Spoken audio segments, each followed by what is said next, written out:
আল্লাহ পাক রব্বুল আলামিনের নামাজ, রোজা, হজ, যাকাত যত ইবাদত আছে, ইবাদত কবুল হওয়ার প্রথম নম্বর শর্ত হলো রিজায়ে মাওলা, আল্লাহ পাক রব্বুল আলামিনের সন্তুষ্টির জন্য, আল্লাহ পাক রব্বুল আলামিনকে রাজি খুশি করার জন্য আমলটা করা, যাকে বলা হয় সহি নিয়ত।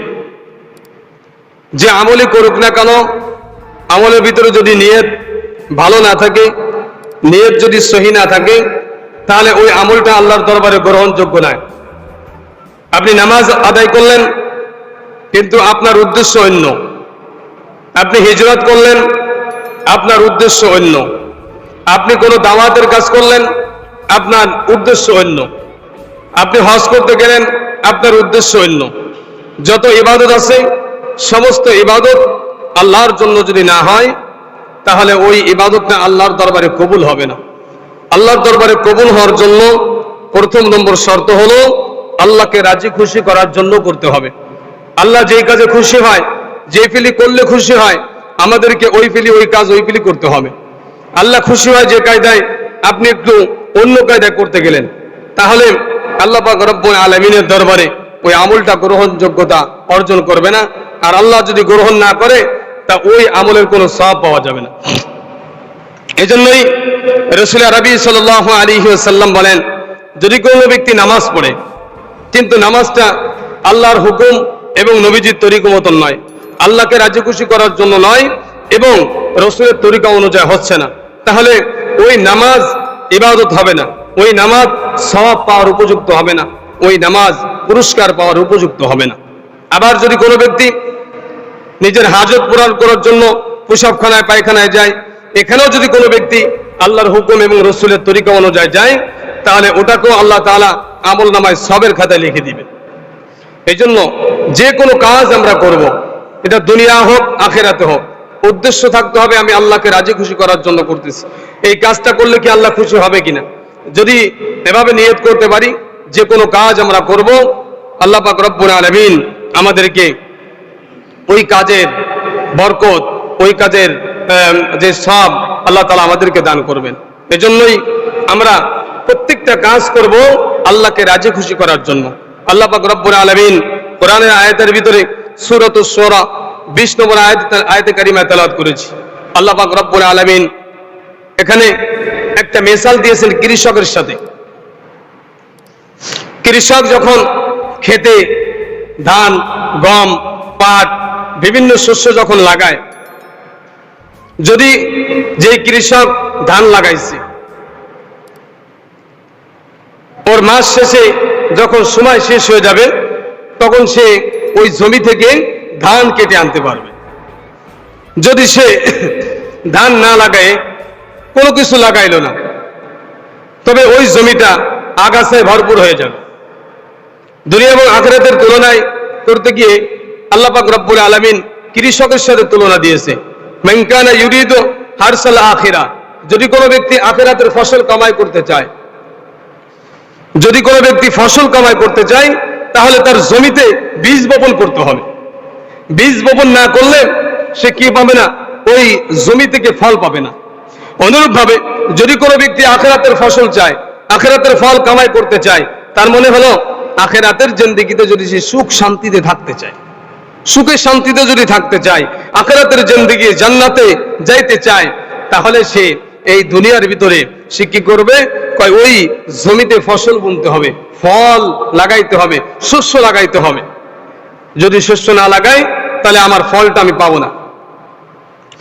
মান কানা ইউরিদুল, যদি কোনো ব্যক্তি হারসাল আখিরা, আখিরাতের জিন্দেগি সফলতা অর্জন করতে চায়, আখিরাতের জিন্দেগির ফল কামাই করতে চায়, নাজিদ লাহু ফি আরশিহি, যদি সে আল্লাহর হুকুম নবীজির তরিকা মতন কাজ করে, আল্লাহ যেই ফিলি কাজ করতে বলেছেন, রাসূলের তরিকা অনুযায়ী রাসূল যে ফিলি কাজ করতে বলেছে, নামাজ পড়বে, নামাজ যদি রাসূলের তরিকা অনুযায়ী না হয়, রোজা রাখবে, রোজা যদি রাসূলের তরিকা অনুযায়ী না হয়, নামাজ, রোজা, হজ, যাকাত, আল্লাহর ইবাদত যদি কোনো ব্যক্তি রাসূলের তরিকা অনুযায়ী না করে, বীজ বপন করেছে কিন্তু অনুযায়ী হয় নাই, বৃষ্টি হওয়ার পরে বৃষ্টি হয়েছে, এখন শস্য লাগাইতে হবে, এখন ধান লাগাইতে হবে। ধানের সময় যদি ধান না লাগায়, যদি সেই জমিতে যদি কোনো ব্যক্তি অন্য কোনো ফল লাগায়, যেরকম ভাবে কোনো শস্য যদি লাগায়, মুসুরি লাগায় অথবা অন্য কোনো জিনিস লাগায়, তাহলে যেই ফসলে যেই জমিতে যা হওয়ার কথা ছিল ওইটা যদি না লাগায়, অন্যটা পরিবর্তনে লাগানো হয়, তাহলে সেই যেটা লাগানোর দরকার ছিল অনুযায়ী হয় নাই। এখন সিজনটা চলতেছে ধানের সিজন, ধান লাগাইতে হবে, জমিতে ধান লাগাইলে ধান পাওয়া যাবে। এখন বর্তমান চলতেছে পাটের সিজন, পাট যারা লাগাইছে জমিনে পাট হবে। এই জমিনে যদি অন্য কোনো ফসল লাগায় তাহলে ওই ফসলটা সে ঘরে তুলতে পারবে না। এই জন্য আল্লাহ তাআলা বলতেছেন, আমি আল্লাহ পাক রব্বুল আলামিনের হুকুম পালন করতে গিয়ে যদি কোনো ব্যক্তি রাসূলের তরিকা অনুযায়ী না করে, আল্লাহর হুকুম যদি রাসূলের তরিকা অনুযায়ী না করে, তাহলে ওই নামাজ আল্লাহর দরবারে নামাজ বলে কবুল হবে না। এই জন্যই মুসলমান ভাইরা, আল্লাহ পাক রব্বুল আলামিন বলেন, মান কানা ইউরিদুল হারসাল আখিরাতি নাজিদ লাহু ফি হারসিহি, যদি কোনো ব্যক্তি আখিরাতের ফসল কামাই করতে চায়, আখিরাতের জিন্দেগিতে যদি কোনো ব্যক্তি সুখে শান্তিতে থাকতে চায়, আখিরাতের জিন্দেগিতে যদি ভালো ফসল কামাই করতে চায়, জমিনের ভিতরে যদি সে ফসল বপন করে, আমি আল্লাহ তাআলা নাজিদ লাহু ফি আরসি, আমি আল্লাহ তাআলা তার এই ফসলটাকে আমি আল্লাহ তাআলা বৃদ্ধি করে দিব।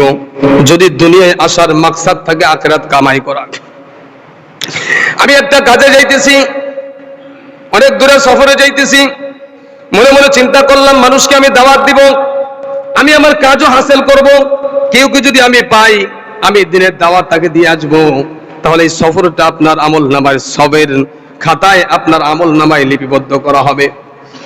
আপনি একটা ব্যবসা করতে গেলেন, ব্যবসার জন্য এক দেশ থেকে, এক এলাকা থেকে অন্য এলাকায় রওনা দিলেন, মনে মনে চিন্তা করলেন ব্যবসা আমি করব, মাঝখানে আমি একটু দিনের কাজও করব, নামাজের সময় হলে নামাজ আদায় করব, আবার যদি কাউকে আমি সুযোগ পাই দিনের দাওয়াত দিব, ইসলামের দিকে দাওয়াত দিব। তাহলে আল্লাহ পাক রব্বুল আলামিনের হাবিব বলেন, এই যে তুমি নিয়ত করে ব্যবসার জন্য এক দেশ থেকে এক এলাকা থেকে অন্য এলাকায় তুমি যাইতেছো, তোমার নিয়তের উপরে নির্ভর করবে তুমি কোন নিয়তে করতেছো।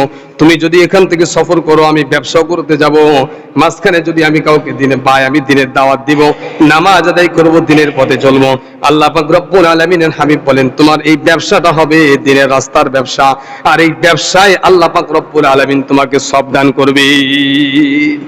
দুনিয়ার যে কোনো কাজ হোক না কেন, আমি তো জমিনে কাজ করতেছি, জমিনে যখন বীজ বপন করতে গেলাম, বীজ বপন করার সময় এর আগে জমিটাকে পরিষ্কার পরিচ্ছন্ন করা লাগে, ওই সময় আমি নিয়ত করলাম রব্বুল আলামিন আমি এই জমিতে ফসল বুনাইবো, আর এই ফসলটাকে আমি এই ফসল থেকে, এই জমি থেকে যেই ফসল হবো আমি আমার বিবি বাল বাচ্চাদেরকে খাওয়াইবো এবং আমার এই আত্মীয় স্বজনকেও দিব, এই জমিনের জন্য কিছু রাখবো, আবার আমি কিছু ফকির মিসকিন মাদ্রাসা মসজিদে দান করে দিব।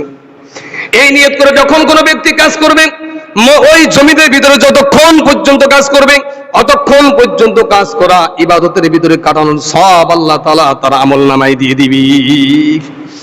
আপনি ব্যবসা করতে গেছেন, কোন একটা প্রতিষ্ঠানে ব্যবসা করলেন, আপনি মনে মনে চিন্তা করলেন আমি ব্যবসায় সত্য প্রতিষ্ঠা করব, ন্যায় প্রতিষ্ঠা করব, আমি হালাল ভাবে ব্যবসা করব, ইসলামের খেদমত করব, দিনের খেদমত করব, এই নিয়তে করে যখন একটা ব্যবসার আপনি কাজ দিবেন, ব্যবসা কাজ করবেন, ব্যবসা করবেন, ওই ব্যবসাটা আপনার আমল নামায় সবের খাতায় লিপিবদ্ধ হয়ে যাবে।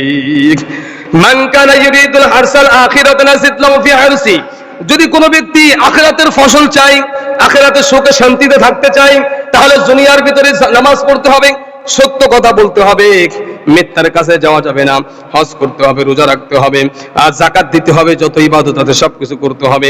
যদি কোনো ব্যক্তি কাজগুলো করেন, মান কানা ইউরিদুল হারসাল আখিরা, আখিরাতের ফসল যদি কোনো ব্যক্তি চায়, নাজিদ লাহু ফি হারসিহি, আমি আল্লাহ তাআলা তার ফসলের ভিতর উন্নত দান করব, আমি আল্লাহ তাআলা তার ফসলকে বৃদ্ধি করে দিব।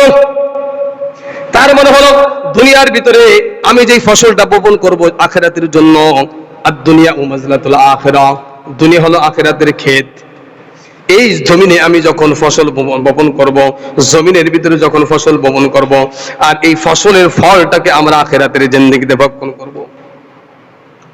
বিভিন্ন এলাকার ভিতরে এখন ধান চাষ করে ধান কাটতেছে, আরো 3 মাস আগে তারা এই ধানটা বপন করেছিল জমিনের ভিতরে, ধান বপন করেছিল বিদায় আজকে তারা ধান ঘরে উঠাইতে পারতেছে।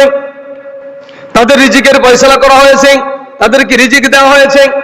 অনুরূপভাবে যদি কোনো ব্যক্তি আখিরাতের জিন্দেগির ফসল যদি কোনো ব্যক্তি কামাই করতে যায়, আর এটা যদি আল্লাহ এবং আল্লাহর হুকুমের ভিতরে থেকে তারা করে, আল্লাহর হুকুমের ভিতরে যদি থেকে করে, আল্লাহর রসুলের তরিকা অনুযায়ী করে, আল্লাহ তাআলা বলেন জমিনের ভিতরে তুমি যে কোদালটা কোপ দিতেছ, জমিনের ভিতরে তুমি যে আগাছা পরিষ্কার করতেছো, জমিনের ভিতরে যে ফসলটা বপন করতেছো, জমিনের ভিতরে বীজ বপন করতেছো, তোমার নিয়ত হলো খালেস, নিয়ত হলো এই জমি থেকে যেই ফসলটা হবে আমার ছেলে সন্তানকে খাওয়াইবো, আমি নিজে খাইবো, শক্তি সঞ্চয় করব, ইবাদত বন্দেগী করব, আর আল্লাহ রাস্তায় খরচ করব। এই নিয়তটা নিয়ে যদি কোনো ব্যক্তি কাজ করে, যতটুকু জমিনের ভিতরে কাজ করবে, ওই জমিনের কাজটাই আল্লাহ তাআলা তার নেক আমলের সঙ্গে যোগ করে দিবি। কামাই করব দুনিয়া, পাবো কি আখিরাত। কামাই করব দুনিয়া, পাবো আখিরাত। কারণ কি আল্লাহ রাসূল সাল্লাল্লাহু আলাইহি ওয়াসাল্লাম ওমর ইবনুল খাত্তাব রাদিয়াল্লাহু তাআলা আনহু থেকে হাদিসটি বর্ণিত বুখারী এবং মুসলিম শরীফে, ইন্নামাল আ'মালু বিন্নিয়াত ওয়া ইন্নামা লিইমরিইম মা নাওয়া। যদি কোনো ব্যক্তি নিয়ত খালেস থেকে কোনো কাজ করে, এই কাজটা দুনিয়ার সঙ্গে সম্পর্ক হোক অথবা আখিরাতের সঙ্গে সম্পর্ক হোক, যদি কাজটা নিয়ত খাঁটি খালেস রাখে যদি কোনো ব্যক্তি কাজ করে, ওই কাজটাই দুনিয়ার কাজ করতেছে কিন্তু আখিরাতে সব পেয়ে যাবে। وما أمروا إلا ليعبدوا الله مخلصين له الدين। খালেস নিয়তে যদি কোনো ব্যক্তি আল্লাহর ইবাদত করে, আর যদি নিয়ত খালেস না রেখে আল্লাহর ইবাদত করে, ওই ইবাদতটা আল্লাহর কাছে ইবাদতে গ্রহণযোগ্য হবে না। নামাজ পড়ে, রোজা রাখে, হজ করে, যাকাত দেয়, সামনে হজ আসতেছে, হজের মৌসুম চলতেছে, যদি কোনো ব্যক্তির এইরকম নিয়ত থাকে যে আমি ব্যবসার জন্য যাইতেছি, ব্যবসার নিয়তে হজও করে আসলাম, আবার ব্যবসাও হলো, যদি এভাবে নিয়ত করে, তাহলে শুধুমাত্র তার ব্যবসাটা হবে, তার আমল নামার থেকে একটা গুনাহ মাফ হবে না, তার আমল নামার সঙ্গে একটা নেকিও যোগ হবে না। আবার যদি কোনো ব্যক্তি নিয়ত করে আমি যাইতেছি, হিজরত করতেছি, আমি টাকা পয়সার মালিক হয়েছি, এখন যদি হজ না করি মানুষ আমাকে কি বলবে, আমি এলাকার মেম্বার হয়েছি, আমি এলাকার চেয়ারম্যান, এমপি, মন্ত্রী হয়েছি, এখন এই মুহূর্তে যদি আমি হজ করতে না যাই, মানুষ আমাকে কোন চোখে দেখবে, মানুষ আমাকে কি বলবে। যাক, আমার টাকা তো হয়েছে, একটু ঘুরে আসি, ঘোরা হলো, হাওয়া পরিবর্তন হলো, ব্যবসা হলো, আমার উপকারও হলো, আবার আমার নামের শুরুতে হাজি নামটাও যোগ হয়ে গেল। তাহলে তার আমল নামার থেকে একটা গুনাহ বুঝবে না, আর তার আমল নামার সঙ্গে একটা নেকিও যোগ হবে না। এই জন্য বলা হয়েছে শয়তান আরাফাতের দিন যেইভাবে কষ্ট সহ্য করে, যেভাবে কষ্ট পায়, অন্য কোনো দিনে এত কষ্ট পায় না। তাকে একজন আল্লাহর ওলি জিজ্ঞাসা করেছিলেন শয়তানকে, তার কোমরটা ভেঙে গেছে, কয় তোমার শরীরটা একটু দুর্বল হয়ে গেছে কেন? দুইটা জিনিসে শয়তানের শরীর দুর্বল হয়, একটা হলো জিহাদের জন্য যেই ঘোড়া, যেই উট সওয়ার হয়, যেই ঘোড়া এবং উট জিহাদের জন্য জিহাদের রাস্তায় দৌড়ায়, ওই উটের এবং ওই ঘোড়ার খুরের আঘাতে শয়তান দুর্বল হয়ে যায়। দ্বিতীয় নম্বর হলো হজের জন্য যেই ঘোড়া দৌড়ায় আর যেই উটটা দৌড়ায়, ওই উট এবং ঘোড়ার খুরের আঘাতে শয়তান দুর্বল হয়ে যায়। শয়তানকে দুর্বল করতে গিয়েছি, আমি নিজে দুর্বল হয়ে গেছি আমলের দিক দিয়ে, কারণ আমার নিয়ত কি না খালেস না, আমার নিয়ত সঠিক না। যদি আমার নিয়ত সঠিক থাকতো, রাসূল আরবি সাল্লাল্লাহু আলাইহি ওয়াসাল্লাম হযরত ওমর ইবনে খাত্তাব রাদিয়াল্লাহু তাআলা এক দল লোক হজ করার জন্য মদিনায় মক্কার ভিতরে আসছে, জিজ্ঞাসা করা হয়েছে তোমরা কিসের জন্য আসছো? তো আমরা হজ করার জন্য আসছি, অন্য কোনো নিয়ত নাই তো তোমাদের? কয় না, আমাদের অন্য কোনো নিয়তি নাই, আমাদের অন্য কোনো নিয়তি নাই। তাহলে ওমর ইবনুল খাত্তাব রাদিয়াল্লাহু তাআলা বলেন, তাহলে তোমরা হজ থেকে যাওয়ার পরে তোমরা নতুন করে আমল শুরু করবে। কারণ কি? কারণ হলো হজের কারণে আল্লাহ তাআলা তোমার পিছনের সগীরা কবিরা সমস্ত গুনাহগুলিকে মাফ করে দিয়েছে, তুমি পরিষ্কার হয়ে গেছো।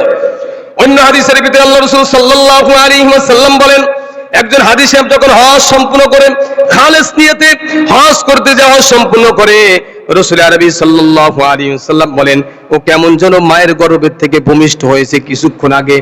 মায়ের গর্ভের থেকে যেই সন্তানটা কিছুক্ষণ আগে ভূমিষ্ঠ হয়েছে, ওই সন্তানের আমল নামায় যেরকম ভাবে কোনো গুনার চিহ্ন থাকে না, হজ করার পরে ওই হাজীর আমল নামায় কোনো গুনার চিহ্ন থাকে না। এই জন্য নিয়তকে খালেস করতে হবে। নিয়ত খালেস যদি না হয়, ইন্নামাল আ'মালু বিন্নিয়াত ওয়া ইন্নামা লিইমরিইম মা নাওয়া ফামান কানাত হিজরাতু ইলা দুনিয়া ইউসিবিহা আও ইলা ইমরাতিন ইয়ানকিহুহা ইলা মা হাজারা ইলাইহি। রাসূল আরবি সাল্লাল্লাহু আলাইহি সাল্লাম মক্কা থেকে হিজরত করে যখন মদিনার দিকে চলে গেলেন, অসংখ্য অগণিত সাহাবীরা মক্কা থেকে হিজরত করে মদিনায় গেলেন। মদিনার থেকে মহিলারাও হিজরত করে চলে গেছেন। এবার মক্কার ভিতরে একজন মহিলা আছে, সে হিজরত করে মদিনায় চলে গেলেন। এই মহিলার সঙ্গে মক্কার আরেকজন সাহাবী, আরেকজন পুরুষের সঙ্গে একটু সম্পর্ক ছিল। তিনি বললেন, মহিলাকে বললেন, তুমি চলে আসো। কয় না, আমি আসবো না, তুমি যদি হিজরত করো আমি তোমাকে বিবাহ করতে পারি। তুমি তো কি মক্কা থেকে হিজরত করে মদিনায় আসতে পারো, আমি তোমাকে বিবাহ করতে পারি, কথা দিলাম। ওই সাহাবী যখন শুধুমাত্র ওই মহিলাকে বিবাহ করার জন্য হিজরত করেছে, মক্কা থেকে মদিনায় চলে গেছেন, এই খবরটা রাসূল আরবি সাল্লাল্লাহু আলাইহি ওয়াসাল্লামের কাছে যখন পৌঁছাইলেন, রাসূল আরবি সাল্লাল্লাহু আলাইহি ওয়াসাল্লাম বলেন, ওর নিয়ত যদি খালেস থাকতো, ও যদি শুধুমাত্র হিজরত করতো আল্লাহ এবং আল্লাহ রাসূলের জন্য হিজরত করতো, হিজরতটাও পাইতো, ওই মহিলাটাকেও পাইতো, দুনিয়াও সে পাইতো, আখিরাতও সে পেয়ে যাইতো। এখন শুধুমাত্র দুনিয়া পাইছে, শুধুমাত্র এই মহিলাকে বিবাহ করার জন্য যে হিজরত করেছে, হিজরতের যে সবটা তার আমলনামায় লেখা হয় নাই। শুধুমাত্র ও যে নিয়ত করেছে ওই নিয়ত অনুযায়ী তাকে দেওয়া হয়েছে। মহিলাকে, ওই পুরুষটা তখন হিজরত করে মক্কা থেকে মদিনায় গেছে এবং ওই মহিলাটাকে বিবাহ করেছে, শুধুমাত্র দুনিয়া পাইছে, আখিরাতের কোনো সম্বল পায় নাই। এই জন্য রাসূল আরবি সাল্লাল্লাহু আলাইহি ওয়াসাল্লাম বলেন, ইন্নামাল আ'মালু বিন্নিয়াত, সমস্ত কাজ তোমার নিয়তের উপর নির্ভর করবে, তোমার অন্তরের ভিতরে কি আছে। ইন্নাল্লাহা লা ইয়ানজুরু ইলা সুওয়ারিকুম ওয়া আমওয়ালিকুম ওয়ালাকিন ইয়ানজুরু ইলা কুলুবিকুম ওয়া আমালিকুম। আল্লাহর হাবিব মুসলিম শরীফের হাদিসের ভিতরে আল্লাহর নবী বিশ্বনবী আবু হুরায়রা রাদিয়াল্লাহু তাআলা বলেন, নবী করিম সাল্লাল্লাহু আলাইহি ওয়াসাল্লাম বলেছেন, ইন্নাল্লাহা, নিশ্চয়ই আল্লাহ পাক রব্বুল আলামিন, লা ইয়ানজুরু ইলা সুওয়ারিকুম ওয়া আমওয়ালিকুম, আল্লাহ পাক রব্বুল আলামিন কোন মানুষের চেহারার দিকে তাকান না, কোন মানুষের টাকা পয়সা ধন দৌলতের দিকে তাকান না। কার টাকা পয়সা বেশি আছে তার নামাজ কবুল হবে, যার টাকা পয়সা বেশি আছে তার হজ কবুল হবে, যার টাকা পয়সা বেশি আছে তার রোজা কবুল হবে, যার টাকা পয়সা বেশি আছে তার যাকাত কবুল হবে, এমনটি নয়। আল্লাহ পাক রব্বুল আলামিন কারোর টাকা পয়সার দিকে, ধন দৌলতের দিকে তাকান না, যার চেহারা বেশি তার দিকেও তাকান না। যদি চেহারার দিকে তাকাইতো তাহলে হযরতে বিলাল হাবশিকে আল্লাহ তাআলা হিদায়াত দান করতো না। বিলাল হাবশির মতন এরকম অসংখ্য অগণিত সাহাবী রাসূল আরবি সাল্লাল্লাহু আলাইহি সাল্লামের জামানায় ছিল, যাদের চেহারার ডাইসটা ভালো ছিল না, কিন্তু আল্লাহ পাক রব্বুল আলামিন তাদেরকে নিয়াম হিদায়াতের নূর দিয়ে তাদের কলবটাকে নূরান্বিত করে ফেলেছে। ওই হিদায়াতের নূর দ্বারা আল্লাহ তারা জান্নাত পর্যন্ত, দুনিয়া থেকে জান্নাত পর্যন্ত পৌঁছাইছে। রাসূল আরবি সাল্লাল্লাহু আলাইহি ওয়াসাল্লাম মিরাজের রাতে ফিরে আসার পরে আবু হুরায়রা রাদিয়াল্লাহু তাআলা কে বলতেছেন, কি ব্যাপার? বিলাল রাদিয়াল্লাহু তাআলা কে বলতেছেন, একজন সাহাবীকে, তোমার পায়ের শব্দ আমি জান্নাতের ভিতরে পাইছি, কি ব্যাপার, কি হয়েছে, কি আমল করো? ভাই আপনি যে আমলের কথা বলছেন শুধুমাত্র ওই আমলটাই করি। কি আমল? ওই ওযু যার সাথে সাথে আমি কি করি, ওযু করে 2 রাকাত তাহিয়াতুল ওযু নামাজ আদায়। আল্লাহু আকবার। চেহারার ডাইস ভালো ছিল না। ইন্নাল্লাহা লা ইয়ানজুরু ইলা সুওয়ারিকুম, আল্লাহ তাআলা তার চেহারার দিকে তাকায় তার নামাজ কবুল করে না, চেহারার দিকে তাকায় হজ কবুল করে না, চেহারার দিকে তাকায় যাকাত কবুল করে না, চেহারার দিকে তাকায় কোনো আমল আল্লাহর দরবারে কবুল হয় না। ধন সম্পত্তি যার বেশি আছে তার আল্লাহর দরবারে কবুল হবে এমনটি নয়। আল্লাহ তাআলা চেহারার দিকে তাকায়ও তার ইবাদত কবুল করে না, ধন সম্পদের দিকে তাকায়ও তার ইবাদত কবুল করে না। ইন্নাল্লাহা লা ইয়ানজুরু ইলা সুওয়ারিকুম ওয়া আমালিকুম ওয়া আমওয়ালিকুম, আল্লাহ তাআলা নিশ্চয়ই আল্লাহ পাক রব্বুল আলামিন কারো চেহারার দিকেও তাকান না, তার ধন দৌলতের দিকে তাকান না।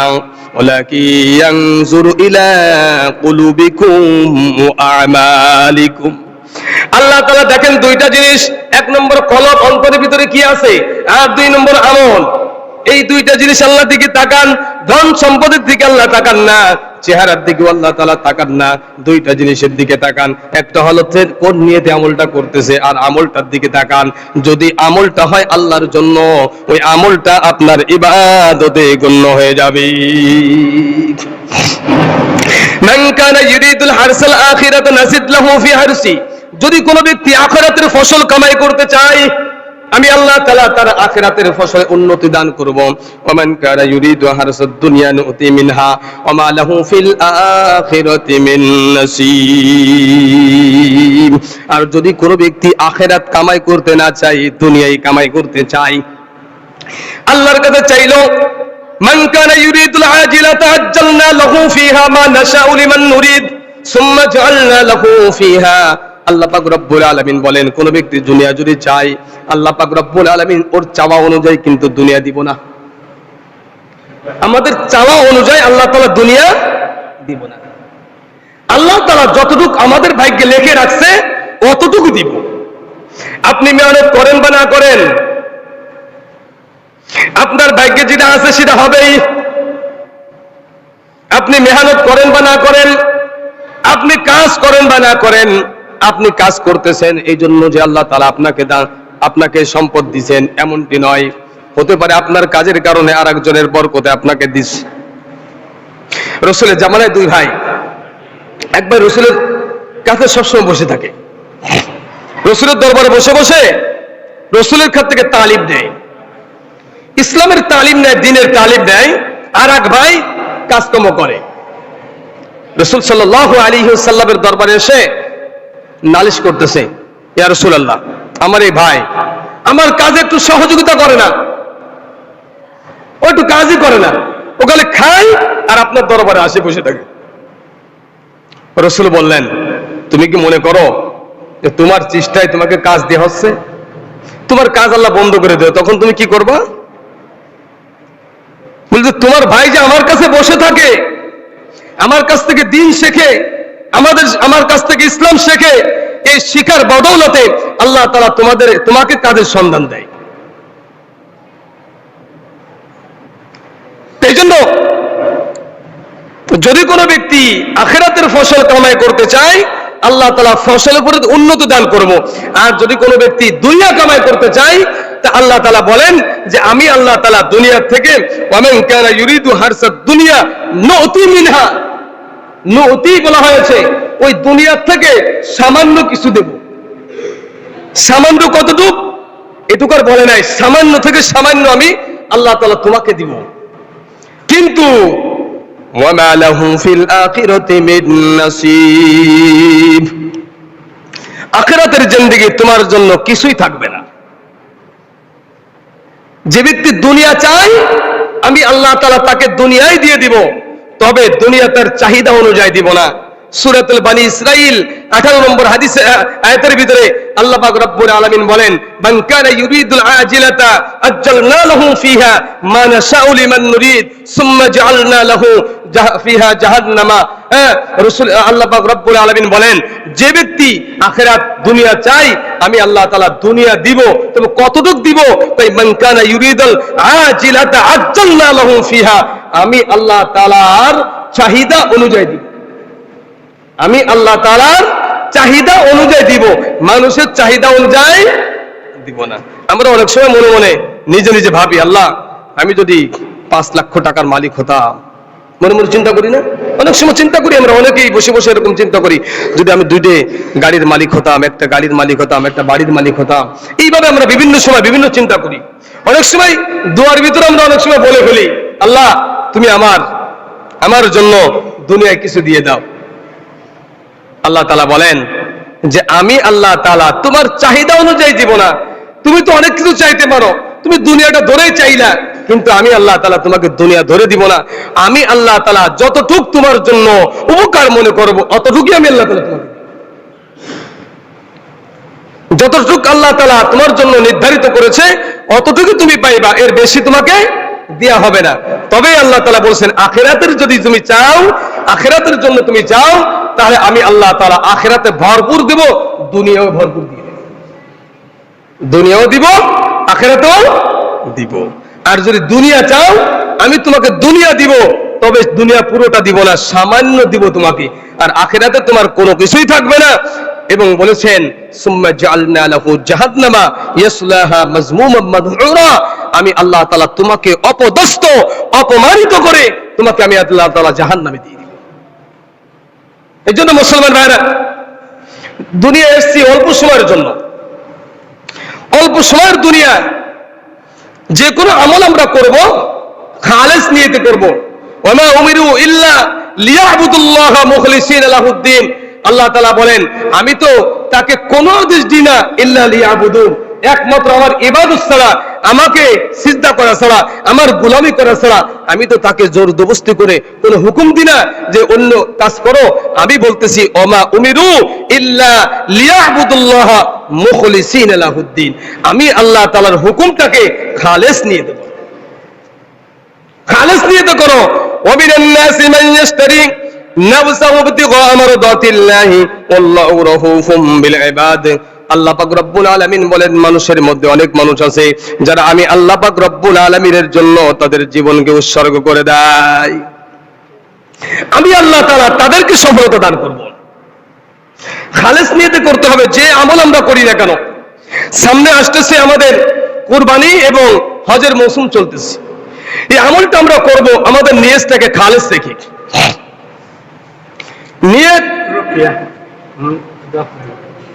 নিয়ত আমরা খালেস রাখবো যে আমি হজ করতে যাব আল্লাহর সন্তুষ্টির জন্য, আল্লাহকে রাজি খুশি করার জন্য, আমি কুরবানি দেব আল্লাহকে রাজি খুশি করার জন্য, আমি নামাজ পড়তে আসছি এটাও আল্লাহকে রাজি খুশি করার জন্য, আমি ব্যবসা করতেছি এটাও আল্লাহকে রাজি খুশি করার জন্য, আমি একজনের সঙ্গে বন্ধুত্ব করব এটাও আল্লাহকে রাজি খুশি করার জন্য, একজনের সঙ্গে শত্রুতা পোষণ করব এটাও আল্লাহকে রাজি খুশি করার জন্য।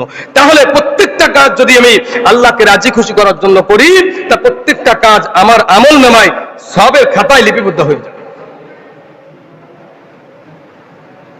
আল্লাযী খালাকাল মাউতা ওয়াল হায়াতা লিয়াবলুয়াকুম আইয়ুকুম আহসানু আমালা। আহসানু আমালা তখনই হবে যখন আমার আমলটা হবে খালেস আল্লাহর জন্য, রিজায়ে মাওলা, আল্লাহকে রাজি খুশি করার জন্য। 2 নম্বর হলো তরিকায়ে রাসূল, আমলটা করব আল্লাহর হুকুম, আল্লাহকে রাজি খুশি করার জন্য। তবে তরিকা হবে কার?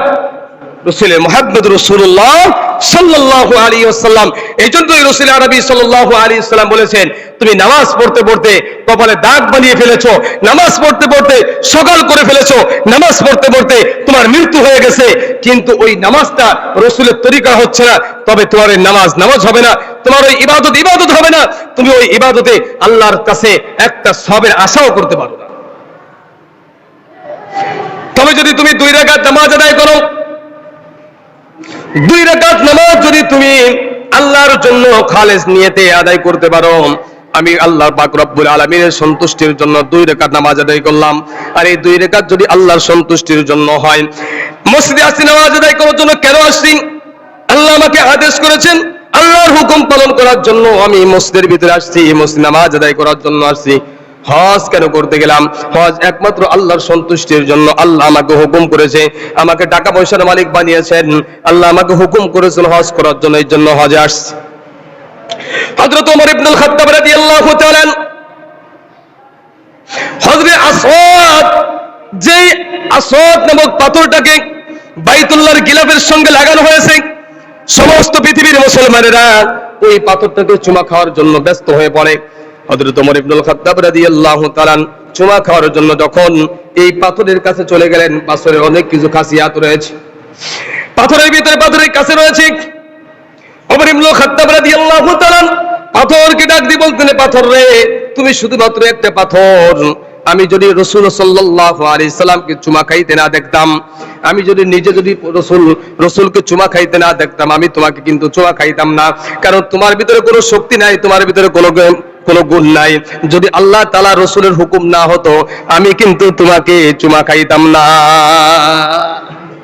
তার মানে আমি রাসূলকে দেখেছি তোমাকে চুমা খাইতে, এই জন্য সুন্নাহ হিসেবে রাসূলের আদেশগুলোকে পালন করি। বাইতুল্লাহ থেকে আল্লাহ পাক রব্বুল আলামিন আল্লাহ পাক রব্বুল আলামিনের হাবিব রাসূল আরবি সাল্লাল্লাহু আলাইহি ওয়াসাল্লামের ঘর হলো, আল্লাহ পাক রব্বুল আলামিনের ঘর হলো বাইতুল্লাহ।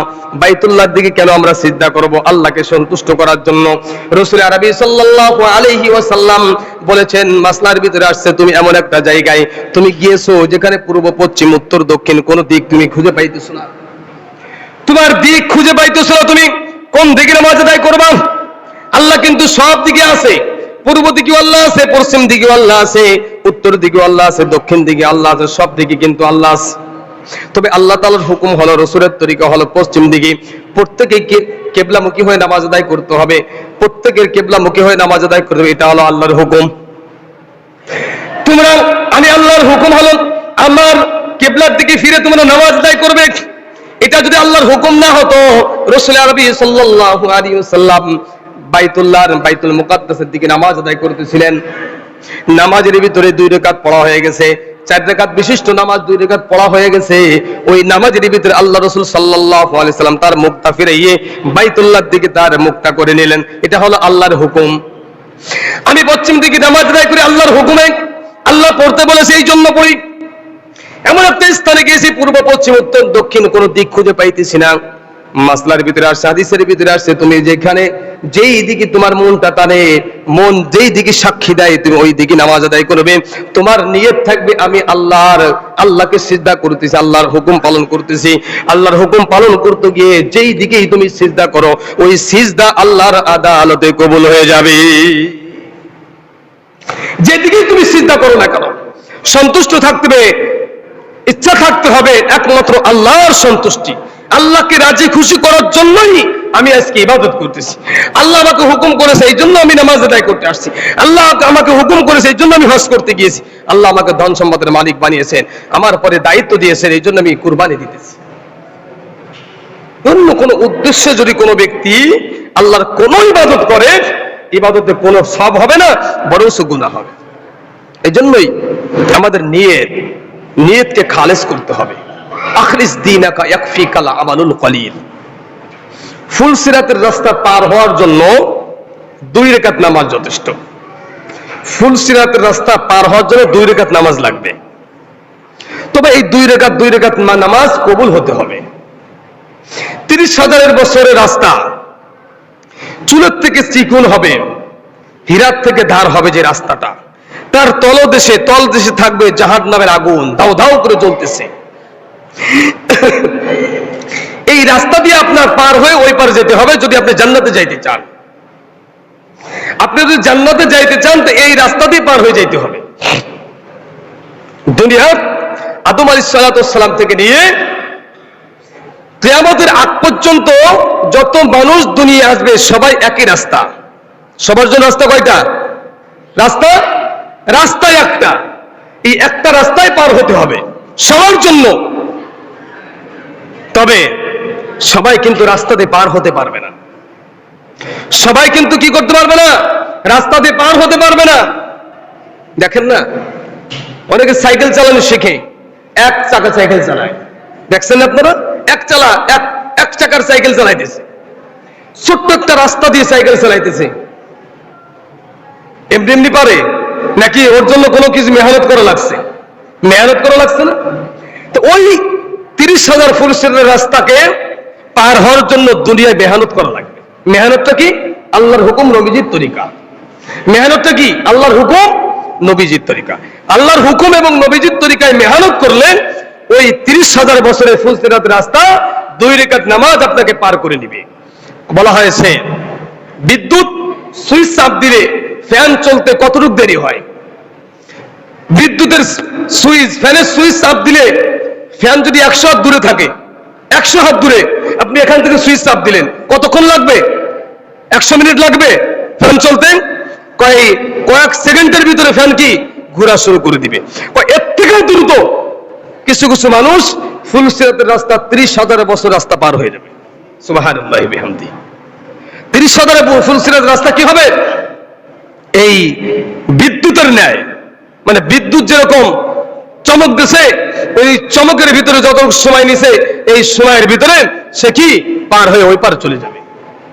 আবার কারোর সময় লাগবে, কেউ একটু ধীরে ধীরে যাবে, কেউ হেঁটে হেঁটে যাবে, কেউ গড়াইতে গড়াইতে যাবে, কেউ কেটে নিচেই পড়ে যাবে। এই জন্য মুসলমান ভাইরা, আমল যা করব আল্লাহর সন্তুষ্টির জন্য করব, দুনিয়ার কোনো মানুষকে দেখানোর জন্য নয়। মানুষকে দেখানোর জন্য করলে মানুষ আপনাকে বাহাবা দিবে, অমুক ছেলেটাকে অনেক সুন্দর নামাজি, অমুক ছেলেটা 5 ওয়াক্ত নামাজ আদায় করে, অমুক ছেলেটা কোনো ভালো মানুষ। কিন্তু যদি আপনার নিয়ত খালেস থাকে, মানুষে কি বললেও এটা আমার দেখার বিষয় না, মানুষ আমাকে ভালো বললেও ভালো, খারাপ বললেও ভালো, আমি আল্লাহর হুকুম পালন করি, এই জন্য আল্লাহ আমাকে আদেশ করেছেন, এই জন্য আমি আল্লাহর হুকুম পালন করি।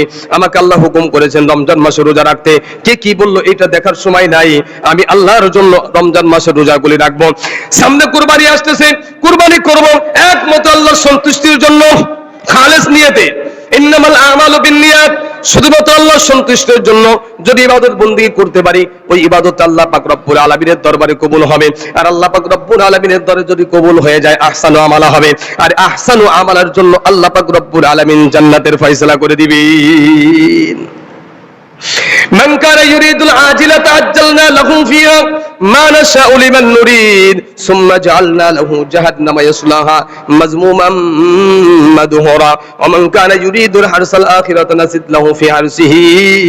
যদি কোনো ব্যক্তির উদ্দেশ্য থাকে আখিরাত কামাই করা, আর যদি কোনো ব্যক্তির উদ্দেশ্য থাকে দুনিয়া কামাই করা, দুনিয়া কামাই করার উদ্দেশ্য যদি থাকে দুনিয়ায় সামান্য কিছু পাইবে, আর আখিরাতের জিন্দেগি যদি উদ্দেশ্য থাকে দুনিয়াও পাইবে আখিরাতও পাইবে, আখিরাত পরিপূর্ণ পাবে, বোনাস হিসেবে আল্লাহ তাআলা দুনিয়া দিব, আখিরাত পরিপূর্ণ আখিরাত পেয়ে যাব, আর বোনাস হিসেবে আল্লাহ তাআলা দুনিয়ায় দিব। দুনিয়ায় সুখ শান্তি, রিজিকের ফয়সালা, বিভিন্ন প্রকারের পেরেশানি মুক্ত এই জিন্দেগি আল্লাহ তাআলা তাকে দান করবেন। এজন্যই আমাদের যত ইবাদত আছে, এই ইবাদত গুলো আমরা কার জন্য করব? আল্লাহর সন্তুষ্টির জন্য করব, আল্লাহকে রাজি খুশি করার জন্য করব।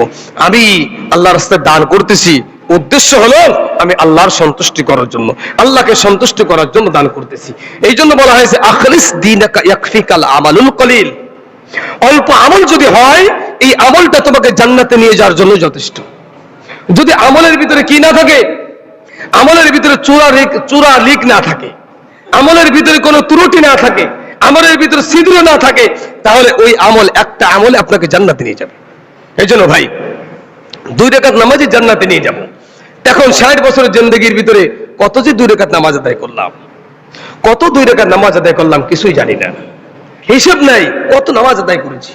ওই যে 2 রাকাত নামাজ তো প্রতি সপ্তাহে 2 রাকাত নামাজ পড়ি, তাহলে 1 মাসে 4টা শুক্রবার হলে 8 রাকাত নামাজ, বছরে 52 যদি শুক্রবার হয় তাহলে 104 রাকাত নামাজ আদায় করা হচ্ছে। নামাজ তো অনেক পড়া হয়ে গেছে, জান্নাতের যার জন্য তো 2 রাকাত নামাজই যথেষ্ট। আপনার নামাজ হয়েছে এটাকে আপনি গ্যারান্টি দিতে পারেন? গ্যারান্টি তো নাই। শিওর যদি আপনি পারেন হ্যাঁ আমার নামাজ আল্লাহর দরবারে কবুল হয়েছে 2 রাকাত নামাজ, তাহলে 2 রাকাত নামাজই পড়া শেষ, আর পড়া লাগবে না। কিন্তু আমরা তো জানি না, না জানার কারণেই আমাদের ইবাদত করতে হবে, ইবাদতের ভিতরে থাকতে হবে, না জানি কোন সময়ের কোন ইবাদতটা আল্লাহর দরবারে কবুল হয়ে যায়। আর যদি কবুল করাইতে পারি, ওই কবুল হওয়ার নামাজই আমাকে জান্নাতে নিয়ে যাবে, যদি আমরা গুনাহ থেকে বেঁচে থাকি। কিন্তু এখন তো গুনাহ আমাদের সবসময় আমাদের শরীরের সঙ্গে, আমাদের দেহের সঙ্গে, কাপড়ের সঙ্গে, হাঁটার সঙ্গে, কথা বলার সঙ্গে, সব সময়ের সঙ্গে আমাদের সঙ্গে কি আছে? এই গুনাহ লেগেই আছে। এই জন্য ভাই আল্লাহ পাক রব্বুল আলামিন, দুনিয়া আমরা কামাই করব, দুনিয়ার যে কোনো কাজ, দুনিয়ার উদ্দেশ্যে যে কোনো কাজ আমরা করি, খেতে কাজ করতেছি, নিয়ত থাকবে আমি আল্লাহর সন্তুষ্টির জন্য করতেছি। বেহেশতে জিয়ারের ভিতরে কয়েকটা ঘটনা আনছে আশরাফ আলী থানভী রাহমাতুল্লাহ আলাইহি। তার ভিতরে একটা ঘটনার ভিতরে আসছে, এক আল্লাহর ওলি, একজন আল্লাহর বান্দা জঙ্গলের ভিতর দিয়ে হাঁটতেছেন। তা হাঁটতে হাঁটতে ওনার মাথার পরে একটা মেঘখণ্ড দেখলেন যে মেঘে কথা বলতেছে। কি বলতেছে? মেঘকে কে যেন বলতেছে, মেঘ যাও অমুক এলাকায় যে অমুক ব্যক্তির জমিতে তুমি বৃষ্টি দাও, তার বৃষ্টির প্রয়োজন, পানি দেওয়ার লাগবে। নামও বলছে, উনি নামটাও শুনছে, শোনার পরে আশ্চর্য হয়ে গেছে, মেঘের ভিতরে নাম আসতেছে। উনি মেঘের পিছনে পিছনে দৌড়ানো শুরু করছে। হাঁটতে জঙ্গল পার হয়ে একটা খাওয়া ইসের ভিতরে গেছে, ডাঙ্গার ভিতরে যে দেখে একটা জমিনে বলে মুষলধারায় বৃষ্টি, অনেক বৃষ্টি হয়েছে। বৃষ্টির পরে বৃষ্টি যখন হয়ে গেছে, বেশি বৃষ্টি হয়েছে, তখন এক লোক তার জমিতে ওই আইল বাঁধতেছেন, পানি যাতে চলে না যায় আটকায় রাখতেছেন।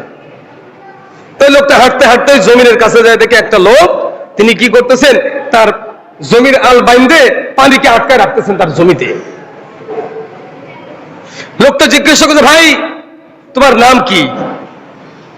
তখন নাম বলছে, তার নাম ওই নামটাই বলছে যেই নামটা তিনি মেঘের খণ্ডের ভিতরে শুনছে। মেঘের খণ্ডের ভিতর থেকে, মেঘের ভিতরে যে নামটা শুনছে ওই লোকটা ওই নামটাই বলছে। উনি আরো আশ্চর্য হয়ে গেছেন, তাই এই লোক। লোকটাকে জিজ্ঞাসা করে, ভাই কাজকর্ম শেষের পরে বলতেছেন, ভাই তুমি কি আমল করো? তোমার আমলের লিস্টটা আমাকে একটু শোনাও। কি আমল করো তুমি, যে তোমার আমল আল্লাহর দরবারে এত কবুল হয়েছে, আল্লাহ এত সন্তুষ্ট হয়েছে যে তোমার জমিতে পানি দেওয়ার জন্য মেঘকে আদেশ করছেন? আর মেঘে যে আওয়াজটা, যে নামটা বলছেন, ওই নামটা আমি নিজের কানে শুনছি। লোকটা বলছে, ভাই আপনি কি বলেন, আমি কি আমল করছি? আমি তো বেশি কোনো আমল করি নাই। তবে আপনি যখন জিজ্ঞাসা করছেন তখন আপনাকে তো বলতেই হয়, এই যে জমিটা দেখতেছেন 1 বিঘা 10 কাঠা যে জমি, এই জমিতে আমি ফসল বপন করি, ফসল যা পাই 3টে ভাগ করি। কয়টা ভাগ? 3টে ভাগ করি। 1 ভাগ আমি এবং আমার সন্তানাদিদের জন্য খাবারের জন্য রেখে দিই, আর একটা ভাগ এই জমিতে আবার বপন করার জন্য আমি আবার রেখে দিই, আর একটা ভাগ আমি আল্লাহ রাস্তায় খরচ করি। ভাগ কয়টা করছে? 3টা। ভাগ 3টা করছে। 1 ভাগ সন্তানাদি নিজের জন্য, আর 1 ভাগ ওই জমিতে আবার লাগানোর জন্য, আর 1 ভাগ আল্লাহ রাস্তায় খরচ করার জন্য। এই আমলটাই করি। এই আমলটা কতদিন করতেছি? এই জমিতে যতদিন ফসল হয় এরপর থেকে আমি এই আমল করে আসছি। প্রতি বছর যেই ফসল হোক না কেন ওটাকে 3 ভাগে ভাগ করি। 1 ভাগ আল্লাহ রাস্তায় খরচ করে দিই, আর 1 ভাগ আমার ছেলে সন্তান আমার নিজের জন্য রেখে দিই, আর 1 ভাগ আমার এই জমিতে আবার বপন করার জন্য রেখে দিই। আল্লাহ পাক রব্বুল আলামিন তার নিয়তের বদৌলতে জমিনের উপরে মেঘখণ্ডকে আল্লাহ তাআলা আদেশ করতেছেন, মেঘরে যাও আমার অমুক বান্দার জমিনে ফসল পানি প্রয়োজন, ওখানে পানি দিয়ে আসো। আমাদের নিয়ত হয়ে গেছে খারাপ, আমাদের নিয়ত ঠিক নাই। নিয়ত আছে কি, যে আমি নামাজ পড়লে আমাকে মানুষ নামাজি বলুক, আমি দান করলে মানুষ আমাকে দানশীল বলুক, আমি হজ করতে গেলে মানুষ আমাকে হাজি হোক। হাজি না করলে অনেকে রাগ হয়, নামের শুরুতে হাজি না লিখলে অনেকে রাগ হয়। আল্লাহু আকবার। হাজি কি? এটা আপনার পরিচয়। হুয়া সাম্মাকুমুল মুসলিমিন মিন ক্বাবলি ওয়া ফি হাদা লিয়াকুনা রাসূল। আপনার নাম তো মুসলমান, এটাই তো আপনার সবচেয়ে বড় পরিচয়। হাজি নাম লেখা নাই তো কি সমস্যা হয়েছে? আমরা অনেকে রাগ হয়ে যায়। তাহলে বোঝা যাচ্ছে ও হজ করাটা আল্লাহর জন্য করে নাই, ও মানুষকে নিজের নামের শুরুতে হাজি লাগাবে এই জন্যই করেছে। এর জন্য ভাই যা কিছু করব, যত আমল করব, সব একমাত্র আল্লাহর জন্য করতে হবে। ইন্নামাল আমালু বিন্নিয়াত। সমস্ত কাজ নিয়তের পর নির্ভর করবে। আল্লাহই তো জানেন যে আমাদের কলবে কি আছে। আমি নামাজ পড়তে আসছি মসজিদে, কোন নিয়তে আসছি, কি কি নিয়ত আমার ভিতরে আছে। আমি দান করতেছি, গোপনে করি আর প্রকাশ্যে করি, এটা দোষের নয়। গোপনে করলে কোনো দোষ নাই, প্রকাশ্যে করলে কোনো দোষ নাই, যদি নিয়ত ভালো থাকে। আপনার নিয়ত খারাপ, আপনি গোপনে করতেছেন, সব পাবেন না। নিয়ত ভালো, প্রকাশ্যে করলেন, সব পাবেন। প্রকাশ্যে এবং গোপনে করার ভিতরে কোনো পার্থক্য নাই, পার্থক্য হলো নিয়ত। ইন্নামাল আমালু বিন্নিয়াত ওয়া মা উমিরু ইল্লা লিয়াবুদুল্লাহা মুখলিসিনা লাহুদ্দিন। একমাত্র আল্লাহর সন্তুষ্টির জন্য আল্লাহর ইবাদত করতে হবে। আল্লাহ পাক রব্বুল আলামিন আমাকে আপনাকে সবাইকে খালেস নিয়তে সমস্ত আমল করুক। যারা